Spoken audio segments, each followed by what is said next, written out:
Ce que je vais dire va choquer beaucoup de personnes. Nous sommes tous appelés à être heureux, mais nous ne sommes pas tous appelés à être riches. Alors, il faut comprendre quelque chose de très important. Déjà, c'est que le Seigneur ne nous a pas créés pour que nous soyons malheureux. Le Seigneur nous a créés pour que nous soyons heureux sur la terre. Tout le monde a droit au bonheur, mais tout le monde n'est pas appelé à être riche. Et malheureusement, c'est quelque chose que beaucoup de personnes n'arrivent pas à comprendre. Beaucoup de personnes, en fait, refusent d'accepter cette réalité. Il y a des personnes aujourd'hui qui se disent que être heureux, c'est quand on va me voir dans une grosse voiture, quand on va avoir un téléphone de 800 000, d'1 million. Lorsqu'on me voit, par exemple, dans une grande villa, c'est à ce moment-là que je serai heureux. Beaucoup de personnes définissent malheureusement leur bonheur sur des biens matériels. C'est lorsque j'ai des biens matériels qui coûtent très cher que je suis heureux. Mais non, vous êtes totalement à la ramasse. Le bonheur, le vrai bonheur, il est à l'intérieur. Il est à l'intérieur de toi. C'est ton esprit, c'est ton cerveau, c'est toi qui te façonne ton bonheur. Il est à l'intérieur.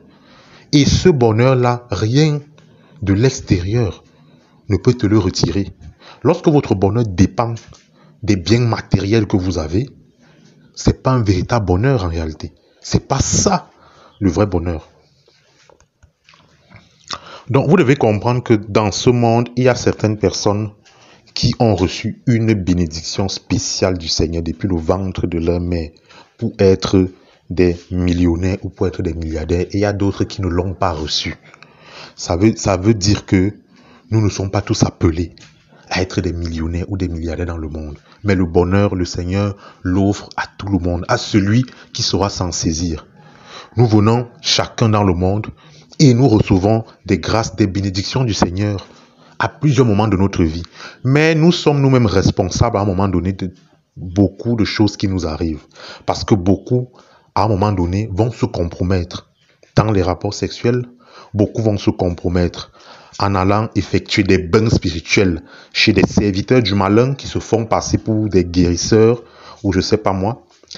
Beaucoup de personnes vont se compromettre chez les voyants, en allant rencontrer des voyants, en consultant des voyants. Beaucoup de personnes vont se compromettre en allant rencontrer des marabouts de temps à autre pour un certain nombre de problèmes. Voilà autant de choses. Voilà autant de choses que vous faites, qui vous compromettent et qui font en sorte que les esprits des ténèbres vous volent vos grâces, vous volent vos bénédictions. Et à un moment donné, les choses ne se passent plus très bien dans votre vie. Alors, à un moment, lorsque les gens se rendent compte que voilà, rien n'avance plus dans ma vie et que tu regardes à côté, tu vois la vie de quelqu'un d'autre qui est en train d'évoluer, ça commence à te tourner au niveau de l'estomac. Alors tu fais des efforts, tu donnes le meilleur de toi et tu n'as pas le rendement attendu. Beaucoup de personnes qui envient donc la vie des autres, puisqu'on le voit déjà aujourd'hui sur les réseaux sociaux, les gens affichent tellement leur vie. Quand tu commences à envier la vie de l'autre, quand tu vois celui-là qui a une vie de millionnaire, tu voudrais avoir une vie comme celle-là et tu vois qu'à ton niveau, tous tes efforts, le maximum que tu donnes, ne t'amènent pas à ce niveau-là. Alors tu deviens dans un état où tu es prêt à tout. Et quand on devient prêt à tout, on commence à faire tout et n'importe quoi. Voilà comment nous avons des personnes qui vont se retrouver dans des loges, nous avons des personnes qui vont se retrouver dans des réunions des associations bizarres parce qu'on cherche l'argent, on cherche la richesse. Nous avons des gens qui se baladent dans le monde entier, qui vont dans des villages reculés parce qu'on va aller subir certains rites, parce qu'on cherche à tout prix à appeler certaines puissances qui vont nous apporter de l'argent. Nous avons des personnes, à un moment donné, qui commencent à utiliser des parfums magiques, des savons magiques, parce qu'on veut attirer le sexe opposé, on veut attirer des personnes riches, on veut attirer à soi des opportunités, autant de choses. Mais toutes ces choses-là, toute cette richesse que vous avez là, elle vient des puissances et des ténèbres. Toutes ces richesses-là, elles viennent des puissances et des ténèbres. Donc, vous devez comprendre que beaucoup de personnes que vous avez tendance à envier dans leur vie de luxe, vous avez beaucoup de ces personnes-là qui ont fait de très très mauvaises choses, des choses tellement sales que vous ne pouvez pas imaginer. Vous avez des personnes qui ont même qui ont fait des sacrifices, qui ont fait tellement de mauvaises choses. Mais vous ne pouvez pas le savoir, vous voyez seulement l'aspect extérieur de leur vie et vous les enviez. Parallèlement, vous avez des personnes qui véritablement ont travaillé de façon honnête, sincère, qui ne se sont pas compromises et qui ont reçu la grâce de Dieu, qui les a donc élevés à des rangs parfois de millionnaires, parfois même de milliardaires. Vous en avez également. Mais vous devez arrêter d'envier la vie de ces personnes-là. Tu dois te focaliser sur ta vie, à toi. Déjà, si ta vie bloque à certains niveaux, il faut t'interroger à quel niveau est-ce que toi, tu t'es compromis. Qu'est-ce que tu as fait dans ta vie pour te compromettre? Parce que tu n'es pas appelé à être malheureux, tu es appelé à être heureux. Mais tu ne dois pas définir ton bonheur par rapport au bonheur des autres. Et c'est ce que beaucoup de gens ne comprennent pas. Donc, tant que tu vas rester focalisé sur ce que tu vois dans la vie de l'autre, tu dis qu'il faut aussi que ma vie ressemble à ça, à ça, à ça.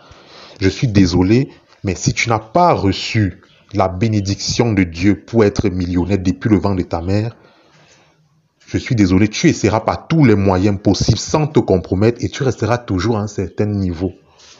Pour atteindre ce niveau-là, tu seras obligé d'aller te compromettre. Je prendrai un exemple très simple. Regardez par exemple des personnes qui vendent des mêmes produits dans plusieurs villes. Mais si vous interrogez ces personnes, vous allez vous rendre compte que ces personnes, par exemple, n'ont pas le même rendement. Il y en a qui gagnent beaucoup plus que d'autres. Nous avons des choses comme des rencontres positives que nous faisons, des opportunités d'affaires, des opportunités de travail. Ces personnes que nous rencontrons parfois qui nous donnent un boost au niveau du travail, au niveau des opportunités, au niveau des projets. Toutes ces rencontres que nous faisons là, que certains disent que c'est le hasard, c'est pas le hasard. Parfois c'est la grâce, c'est aussi la grâce de Dieu qui opère. Parce que parallèlement, vous avez des personnes qui veulent justement ces opportunités-là et ne les ont pas. Donc c'est pour vous montrer à quel point le Seigneur agit dans un certain nombre de choses.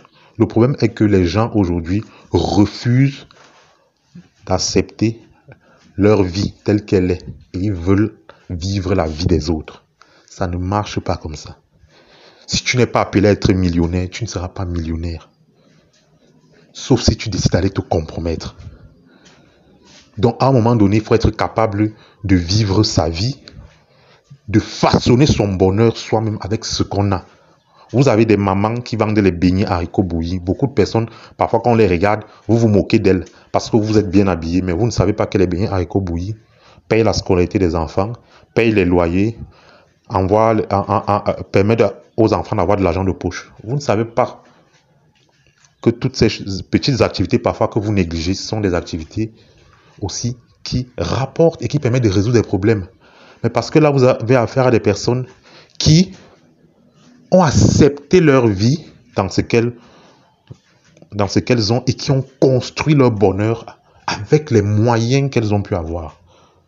Donc le problème aujourd'hui, c'est que les gens refusent d'accepter leur vie et refusent de construire leur bonheur avec ce que les gens ont en fait. Vous voulez vivre la vie des autres que vous voyez dans les réseaux, c'est celle-là que vous voulez vivre. Alors faites très attention à l'envie et faites très attention à tout ce que vous voyez aux réseaux sociaux. Parce que le malin aujourd'hui s'est déguisé. Et derrière cette envie où il va attirer beaucoup de personnes, il va s'accaparer de plusieurs âmes. Et à la fin, ne dites pas que vous n'étiez pas prévenu. Ne dites pas que vous n'étiez pas prévenu. C'est très important. Alors vis ta vie. Vis ta vie. Vis ta vie. Et travaille sur toi-même sans envier celle des autres.